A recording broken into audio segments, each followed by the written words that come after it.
Good morning. If we've not had the chance to meet yet, I'm Ricky. I'm pastor of Community Life here on staff with Dave and Gerald and Sharon and all of the crazies that you've seen hitting this stage this morning. It's a really good time. Our teaching text this morning is going to be coming out of Genesis 11, verses 1 to 9. We read, "Now the whole world had one language and a common speech, and as people moved eastward, they found a plain in Shinar and settled there. They said to each other, 'Come, let's make bricks and bake them thoroughly.' They used brick instead of stone and tar for mortar. Then they said, 'Come, let us build ourselves a city with a tower that reaches to the heavens, that we may make a name for ourselves. Otherwise we will be scattered over the face of the earth.' But the Lord came down to see the city and the tower the people were building. The Lord said, 'If as one people speaking the same language they have begun to do this, then nothing they plan to do will be impossible for them. Come, let us go down and confuse their language so they will not understand each other.' So the Lord scattered them from there all over the earth, and they stopped building the city. This is why it is called Babel, because there the Lord confused the language of the whole world. From there the Lord scattered them over the face of the earth." I'll tell you the problem with the scientific knowledge that you're using here. It didn't require any discipline to attain it. You read what others had done and you took the next step. You didn't earn the knowledge for yourselves, so you don't take any responsibility for it. You stood on the shoulders of geniuses to accomplish something as fast as you could, and before you even knew what you had, you patented it and packaged it and put it on a lunchbox, and now this is an impassioned speech by mathematician and chaos theorist Dr. Ian Malcolm, also famous for the phrase, "life finds a way." He's a character in Jurassic Park, guys. It's not a real doctor. It's Jeff Goldblum. He does a great job. Now, whether it's a T-Rex born in a lab, or Frankenstein's monster in the stories we tell, or it's the atomic bomb, the internet, or the iPhone, there's a human proclivity for messing around with things and making something happen before we really even fully understand what it is we've done.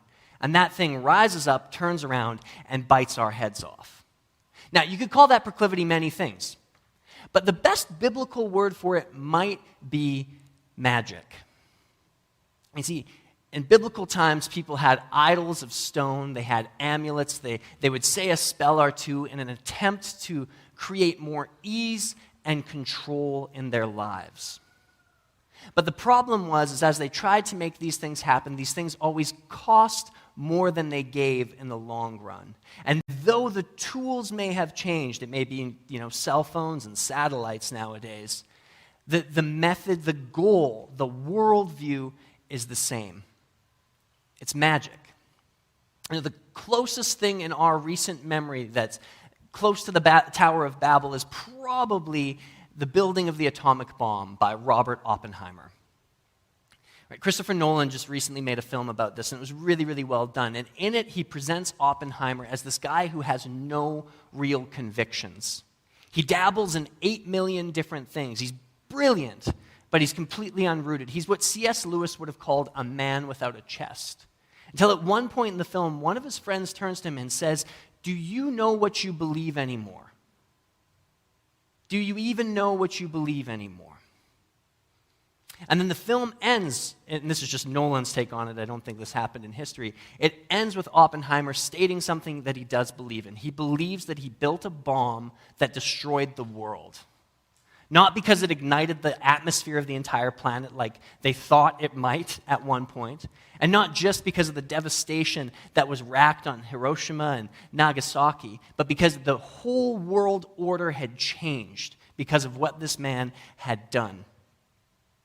That's what God is trying to stop in the Tower of Babel incident. When he says nothing they do will be impossible for them, it's not like he's threatened. He's like a concerned parent saying they don't know where this ends. They don't know what's coming down. They don't know how they're going to hurt themselves and other people. Because trying to create more control and ease than is our due, trying to be gods and not people, trying to be superheroes and not servants, always ends up hurting us in the end. And the gift, the beauty of Jesus' invitation to come to him, all who are wearied and burdened, is to accept nothing more and nothing less than being a person. Not a God, not a superhero. A heart, soul, mind, strength made, designed for love. So today, we're going to explore our techno-magical worldview. It's a tale of two cities, and then we'll talk about the promises of control and ease. And then we'll look at what the Bible means when it talks about personhood, what it means to be a person and not a God. And then I'll end with just a few tips about how to use our technology. So just a caveat as we get started. My first draft of the sermon I gave to Dave said it's like, do you want us all to become like Hutterites or something like that? Like Amish? Like, do you just hate technology? It's like, this is not an anti-technology sermon. I praise God in the morning that I am born in an age where I have a toilet and not a chamber pot. Amen? Okay? We're into this.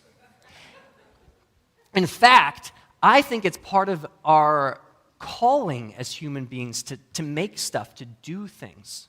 The first commandment given to human beings in Genesis is what? Be fruitful and multiply. Be fruitful. Make things that encourage the flourishing of people and creation. Like, I believe in heaven there's going to be some technology. There's going to be like solar-powered laser beam guitars and stuff like that going on. It's going to be awesome. I don't think this capacity for making things ends. It's what we're made for. But the problem is, that capacity can be used in a godly way or in an earthly way. Right? Because the things that we make are not neutral. Everything that we make with an end, with a vision, with a goal in mind. So we imprint upon that thing our desires, our hopes, our beliefs, our worldviews. And what was the mission statement of the Tower of Babel? They say it, the people say it on the plain of Shinar. They say, "Come, let us build ourselves a city with a tower that reaches to the heavens, so that we may make a name for ourselves. Otherwise, we'll be scattered over the face of the earth." That's their goal, just to be great, just to look awesome, to take over things. And that's the problem. You know, Augustine, a 4th century pastor, wrote this beautiful masterwork called The City of God, where he compared how humans make things in an allegory, a tale of two cities. There is an earthly city and there is a heavenly city. And most of the technologies that we use have the goals of the earthly city. They were made with the primary goal, usually just of making money, not necessarily of our flourishing, right? Like Silicon Valley has a different vision of peace and shalom than Jesus does. That's why we need to talk about this stuff. To use a crude analogy, it's like we're playing with other people's toys when we use these things. Now, if you're here and you work in tech, or you're like studying computer science, God bless you. We need you there, okay? Don't mishear me. Making things is part of what we're made to do, and if we have people who have a biblical vision of human flourishing working in these fields, the world is going to become a better place. But for the rest of us, we've got to pay attention to using these things, being wise as serpents and innocent as doves, living in this technical, magical world without living of it. So how do we do that? Well, first, we need to understand it a little bit. And there's two promises that come with magic and with technology, those who hold the kind of magical worldview in their building of tech, and that's control and ease. So ease. There's this great bit by a comedian named Louis C.K. He's disgraced. He fell from grace, but he did it on a talk show once. He was talking about living in the modern world, and he said, you know, you look around, and everything is amazing, and nobody's happy. He uses the example of the first time Wi-Fi came onto planes, okay? He's like sitting there, he's on a flight, and then all of a sudden the steward's like, "Hey, now you can plug your laptop into the internet." And he's like, "Are you kidding me? Like, not only do I get to fly, but I can be on the internet while I do it?" And like not 2 weeks later, he's sitting beside somebody on a flight. They open their laptop, they start typing around, and they're just getting like more and more frustrated. And then the steward comes on and is like, "You know what? Sorry, guys, the internet isn't working today." And the guy beside him literally curses out loud. Are you kidding me? And he's like, "Dude, you don't get to use the World Wide Web on your throne in the sky. Like, do you know how long people have dreamt of being where you are, and That's all you can think about? Or like when the iPhone first comes out, right? He's like, you see people walking down the street and then all of a sudden they like throw it into a wall because the loading time is too long. And he's like, that's shooting a signal to space, man. Like, do you know what's going on here? Everything's amazing, but we're all kind of miserable. Why is that? Well, the promise of kind of the magical worldview is ease.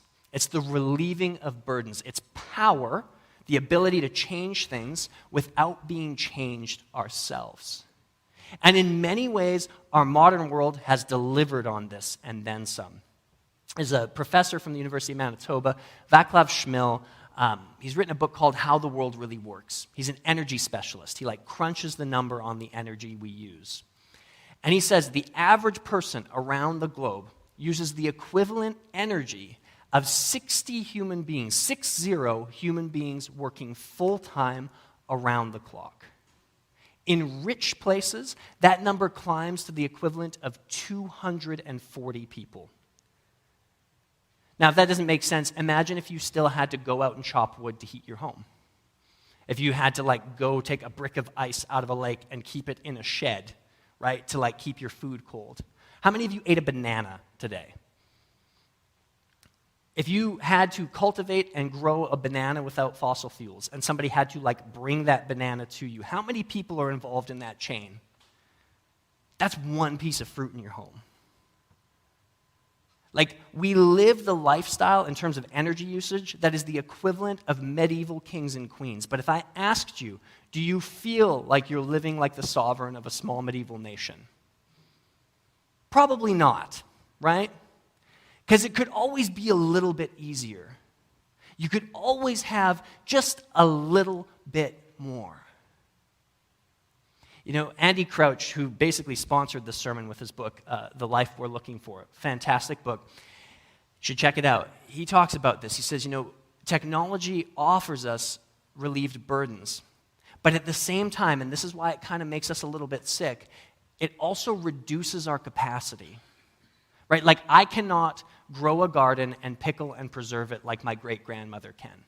Right? My great-grandmother like had a legit cellar, right, that she went down to get vegetables that she had canned to live off of.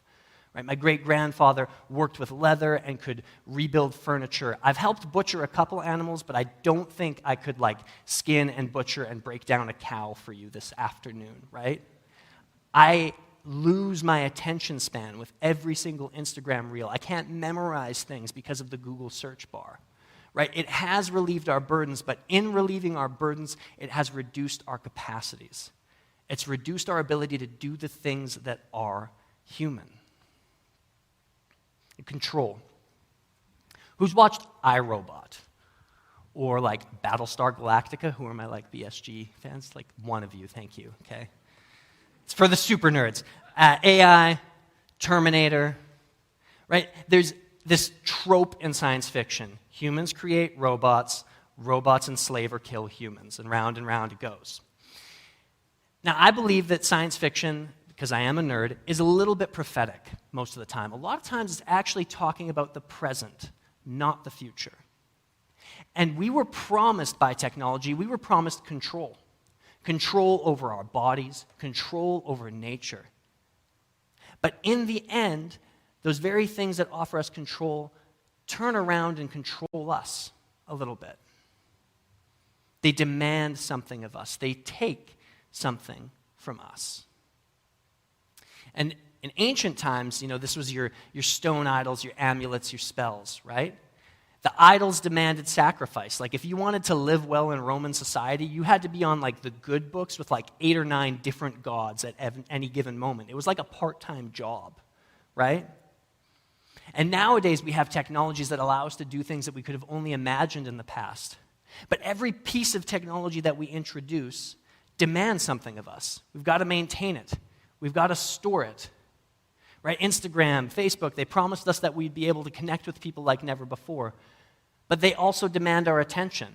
They also send us pinging notifications nonstop, make us feel like we're missing out unless we're engaged in that medium. And even more so for those who are lower on the social ladder. I had a friend in university who worked at an Amazon warehouse. The conditions he described were like almost slavery, honestly. Every single movement of his was watched. If something went wrong, if he missed a package, he was like penalized for it. Every break was clocked in down to the second. Friend who worked in a call center who had the same experience. And Andy Crouch puts it this way: the promise of technology is now you'll be able to do this. It slices, it dices, it changes your baby's diapers for you. But now you'll have to.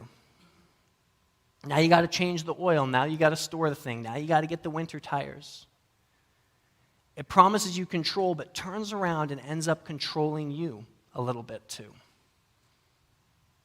Now, the beauty of the gospel over against this worldview is that Jesus Christ does not lie to us. That may seem like an obvious thing to say, but he doesn't.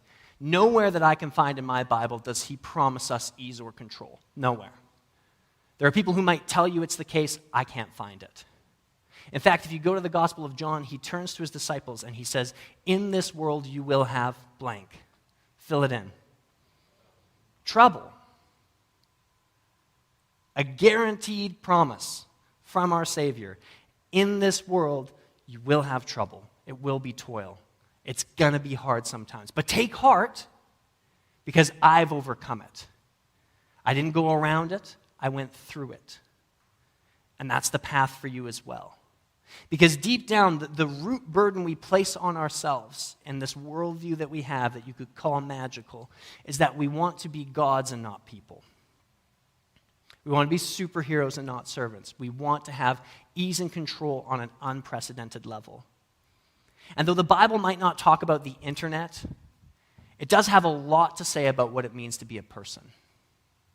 My Old Testament professor used to put it this way. You could almost imagine it like an organizational chart.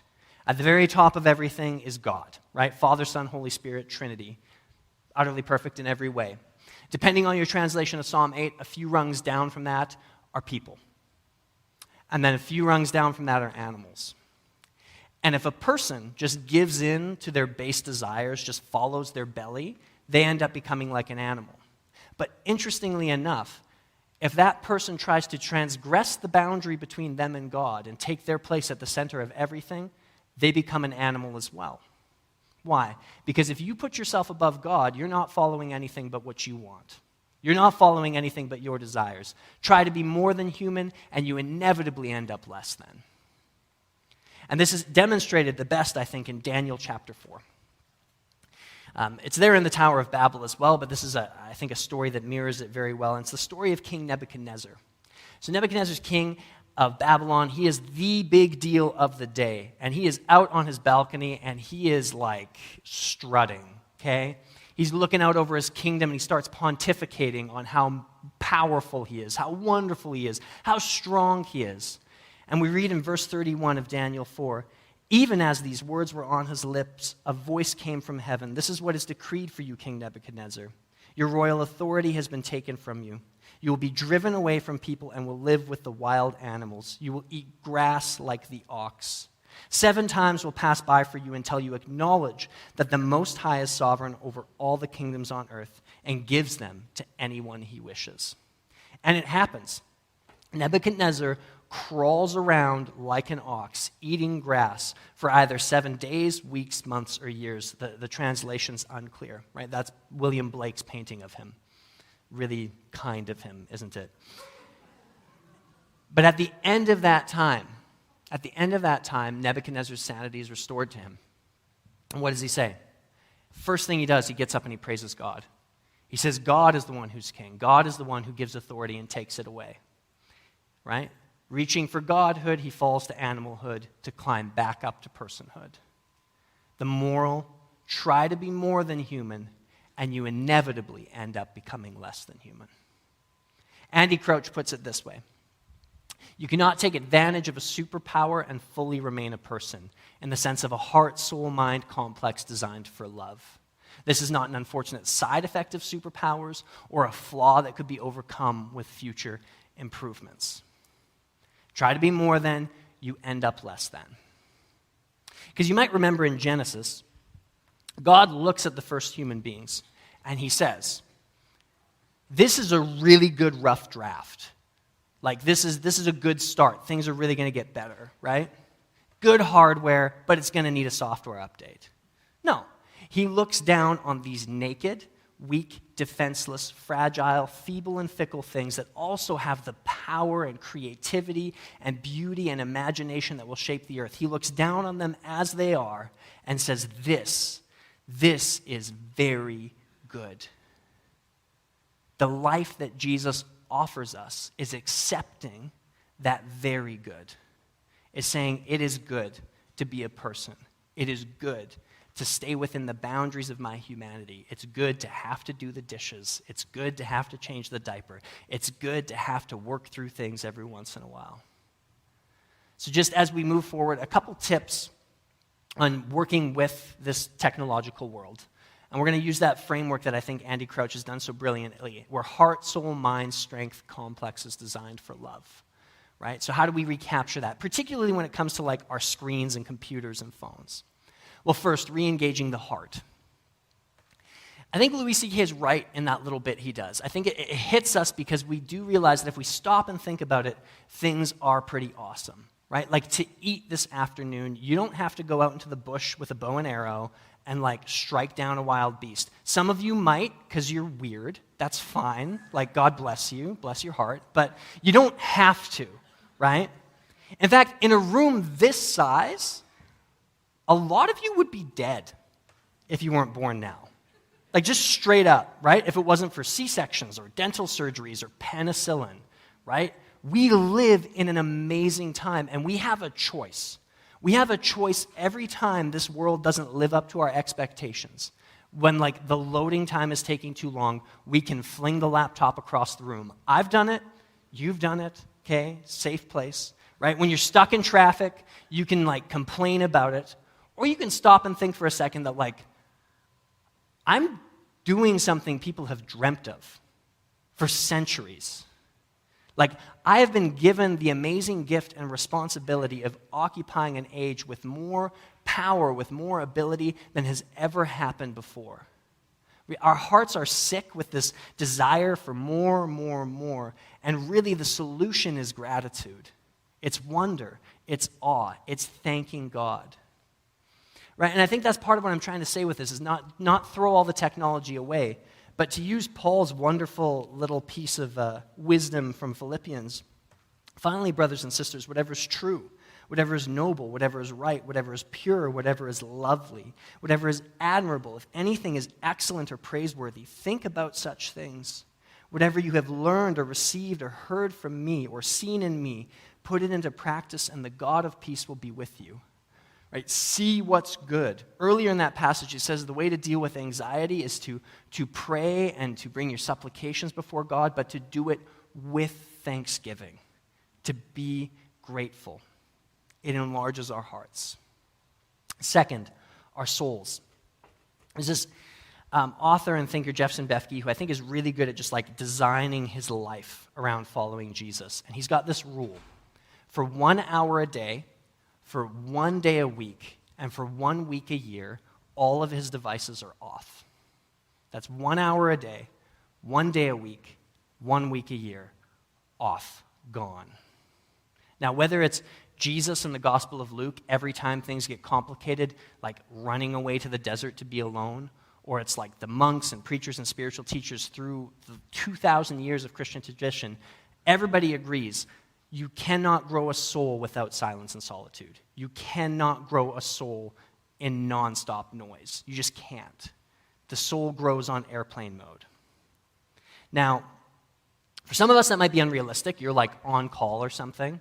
So another option that I think is kind of equal and fantastic is to turn your smartphone into a dumb phone. This is a John Mark Comer thing, right? Like literally pull that thing out and Marie Kondo that sucker, right? Like open up the app and be like, does this app, does this device, does this piece of this equipment actually make me a better person? Does it actually encourage love and flourishing in and along the lines of the way Jesus designs it? Is this good for me? If not, if your Instagram app causes you to sin, tear it off, throw it away. You know the rest. Now, if you were to ask me, like, I'm not perfect at this, but if you were to ask me, if we were sitting down and having coffee, and you were to say, Ricky, what's the most significant decision you've made for your discipleship in the last 5 or 6 years? Like, what's been, like, the turning point for you in this season? I would say it's when I started to learn the lesson that my attention is my greatest commodity, and that there are multi-billion-dollar organizations out there trying to steal it every single day. And that I can design my life in such a way to protect myself from having my most precious commodity stolen. More than anything, that's been the biggest change I've made, and it has made the biggest difference. I literally treat myself like a 10-year-old boy sometimes. Like, Ricky, you get this much screen time. No, put the cookie down, right? Like, go play outside, go read a book. It's good for you, okay? We don't stop being kids. Next, the mind. The advice here is just don't Google it. Just don't. See what happens. I've been messing around with that dumb phone thing with not having a web browser on my phone for the past 3 weeks. It, like, literally made me convulse when I first started doing it, right? But, like, don't Google it, right? It's amazing when you have to, like, walk to another room and turn on a computer to search something, how few things you search, right? Like, oh, what was that actor's name again? Who cares? Like, really, who cares? Right? Like, oh man, was it like 3 tablespoons or 3 teaspoons of soy sauce in this recipe? I don't know, put a couple in and figure it out, right? It's probably going to be okay. It wasn't, but that's fine.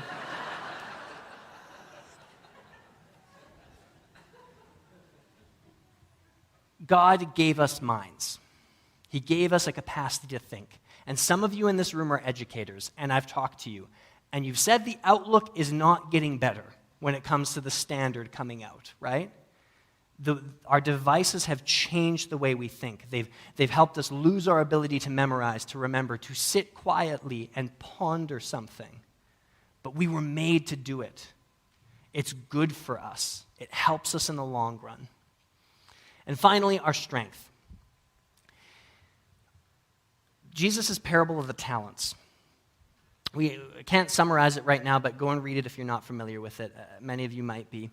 But it's a story in which Jesus essentially teaches us that our talents, our abilities, our strength, our muchness are given to us on a use-it-or-lose-it basis. If you do not use your strength, you lose it. If you do not work the muscle, it shrinks. And that's the case for every one of our abilities. We were designed to work hard. You can go and read James later today or Romans 5, and you'll hear them actually being pumped about when people suffer. Because they say, you know what, when that suffering comes, it makes you persevere, and that builds hope, and that builds courage, and that builds strength, which you were made to have. It's like our whole lives in the world we operate in have like one of those video game choose your difficulty menus, right?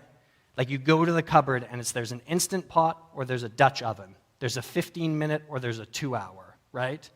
You like watch some show that has some new diet fad or like some new supplement that's supposed to make you feel better. It's like you can do that, or you can just like eat a salad and go on a run, right?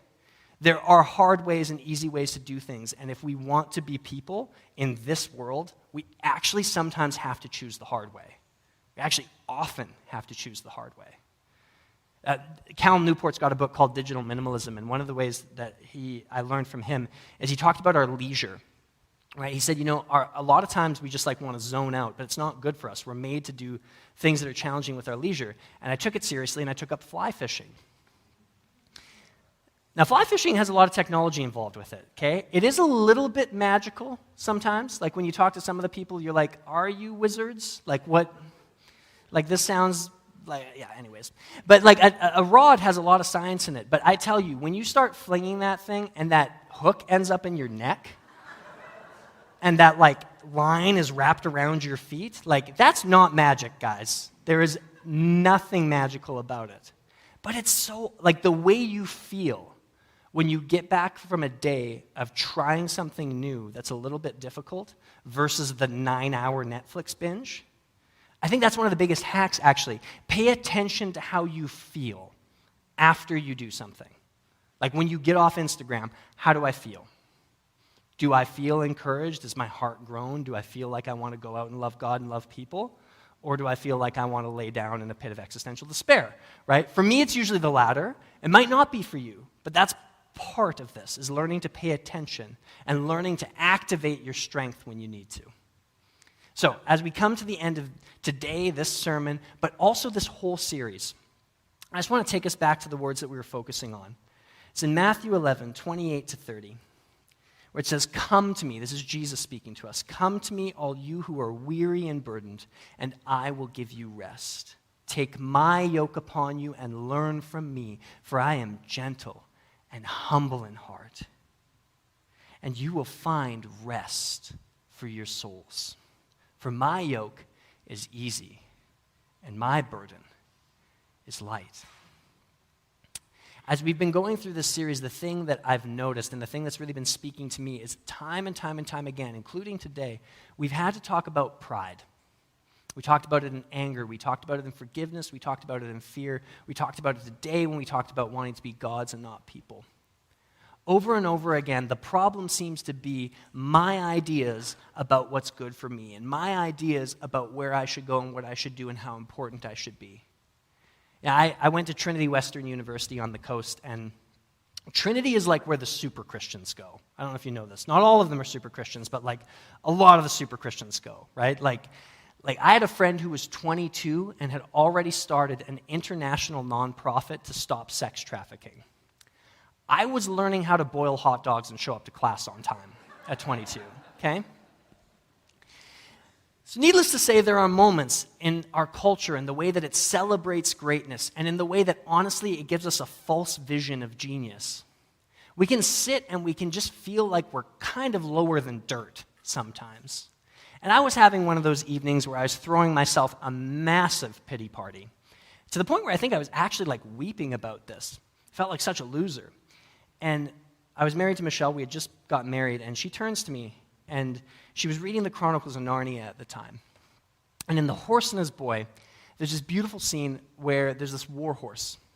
He was like great and mighty and like had like princes and kings and would like charge into battle with them. But he's getting old, and he's in Narnia, and he's running with another horse, and that horse gets attacked by a lion. And this war horse can't do anything about it. Spoiler, the lion's Aslan, and it's all an object lesson. But the war horse goes to a hermit and starts complaining, just complaining about like how he's like, oh, I used to be special and I used to be great and like I should have been able to do something about it. And then the hermit responds this way. He says, "My good horse, you've lost nothing but your self-conceit. No, cousin, don't put back your ears and shake your mane at me. If you're really so humbled as you sounded a minute ago, you must listen to sense. You're not quite the great horse you had come to think from living among the poor, dumb horses. Of course, you were cleverer and braver than them. You could hardly help being that. It doesn't follow that you'll be anyone very special in Narnia. But as long as you know you're not nobody special, you'll be a very decent sort of horse on the whole." And Michelle turned to me, and she said, "Honey, you're an ordinary horse." The worship team can come up. But as much as Jesus' words are usually used as comfort, they are a challenge. Because Jesus is essentially saying, all that stuff you're carrying, all that stuff you're doing that you think is so important, it probably isn't. In fact, it's probably burning you out. It's probably slowly killing you. And here's the solution. Put it down. You're an ordinary horse. If you want to survive, if you want to find rest, the place to find it is being linked, tied to my shoulder, and going where I go, and doing what I do. Watching me, not looking in the mirror, but seeing yourself through the reflection in my eyes. You are an ordinary horse, but you are yoked to an extraordinary Lord. And the only way we do great things is when we follow him. Is when we go where he goes, stay where he stays, do as he does. And today we're going to be taking communion. And communion is one of those other places where I think Jesus makes a similar kind of statement as he does in this yoke passage. He's essentially holding up the elements of life, food and drink, and saying, my sacrifice, my grace, my way are more important than these things. You need this. You do not live on bread alone. So as we come to take communion today, as you ponder your life and design it to follow Jesus, I wonder what it is you think that you need to do. I wonder who it is you thought you needed to be. I wonder how you thought it would go. And I wonder if Jesus is looking at you and saying, put it down. Put it down and come to me, and you will find rest. Paul gives us these words in the book of 1 Corinthians chapter 11. He says, for I received from the Lord what I also passed on to you. The Lord Jesus, on the night he was betrayed, took bread. And when he had given thanks, he broke it and said, this is my body, which is for you. Do this in remembrance of me. Let's take the bread together. In the same way, after supper, he took the cup, saying, this cup is the new covenant in my blood. Do this whenever you drink it in remembrance of me. For whenever you eat this bread and drink this cup, you proclaim the Lord's death until he comes. Let's take the cup together.